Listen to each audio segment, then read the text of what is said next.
joue pas les starlettes, elle met pas des lunettes de soleil, elle pose pas pour les magazines, elle travaille en usine à Créteil. Dans une banlieue surpeuplée, on habite un meublé, elle et moi. La fenêtre n'a qu'un carreau qui donne sur l'entrepôt et les toits. On va pas à Saint-Paul-de-Vence, on passe toutes nos vacances à Saint-Ouen.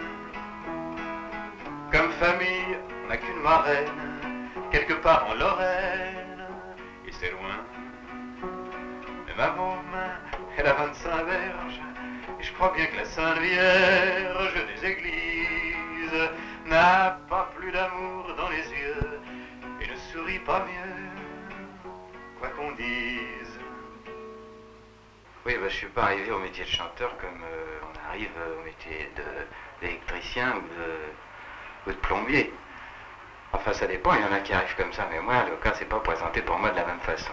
J'ai commencé par travailler dans le bâtiment à 17 ans, parce qu'il fallait que je travaille.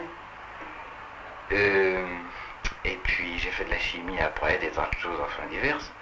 Mais tout en faisant donc ce travail dans un laboratoire, j'étais très attiré par tout ce qui était spectacle. J'adorais évidemment le cinéma, j'aimais beaucoup chanter, et puis j'avais des copains qui avaient un orchestre de jazz et qui m'ont dit « Mais qu'est-ce que tu fais tout seul? Viens jouer avec nous ». J'ai acheté une guitare et je me suis lancé dans l'orchestre. C'était quelque chose de terrible, mais comme il faisait beaucoup de bruit et que moi j'en faisais pas beaucoup, parce que j'avais pas de guitare électrique à ce moment-là, j'avais une guitare normale, donc ça n'avait pas grosse importance. Mais donc grâce à cette guitare, je me suis accompagné petit à petit, et puis un jour j'ai eu envie de faire des chansons que j'ai commencé à écrire.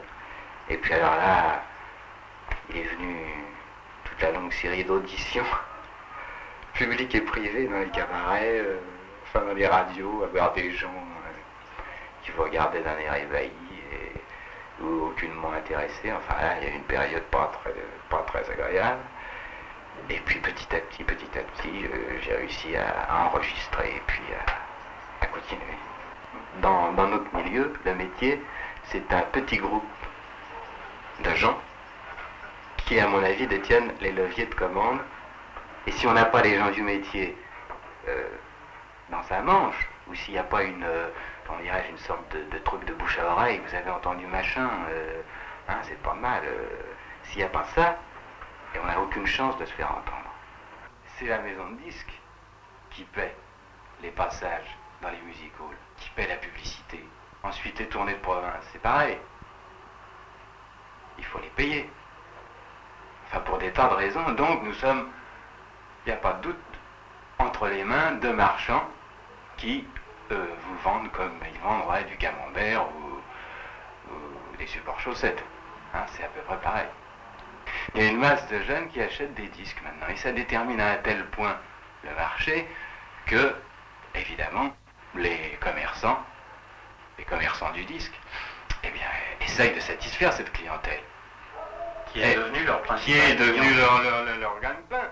Alors évidemment, ils font tout pour essayer de la satisfaire, et évidemment, on la satisfait de manière souvent la plus facile possible. J'ai fait des chansons, comme Deux enfants au soleil, bon. J'ai fait des chansons comme Federico Garcia Lorca, je sais pas si tu connais. J'ai fait des chansons sur un poème d'Aragon qui s'appelle J'entends, j'entends. Bon, ces chansons, Federico Garcia Lorca, J'entends, j'entends, qui sont celles que je préfère, eh bien ces chansons-là, si j'avais eu qu'elles, je n'aurais pas vendu de disque. Tu comprends? Et si j'avais pas vendu de disque, ben j'aurais plus enregistré. Donc, je pourrais plus m'exprimer. J'ai l'impression que si la chanson qui ne veut rien dire a eu tellement de succès maintenant, j'ai l'impression que c'est pas quelque chose d'isolé et que c'est venu avec dans le fond,